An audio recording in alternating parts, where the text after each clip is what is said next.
They judge not just you, but I think they judge like all women coders. They look at you and they say, like, you're a blonde girl who wears lipstick. This is not what a programmer should look like. Hi everyone, my name is Maria and I'm one of the lead mentors for Wagon in China.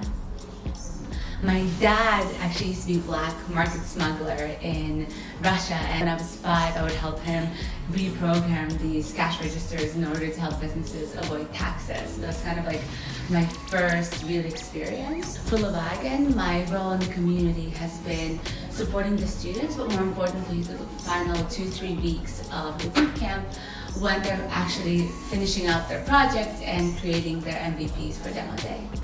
The most inspiring part of this community is just seeing the projects that people build. I think, like, as a developer, it really gets me off my ass to be like, these people who never coded before are building these amazing projects after just 7 weeks of learning the basics, like not sleeping enough and coding from 9 a.m. to 9 p.m. I think that's something that I haven't really seen anywhere else in Shanghai, and I think it's a really big kind of lesson for more senior developers to keep being engaged, keep being really passionate about what you do, and I think that's really something that makes Wagon in China really unique.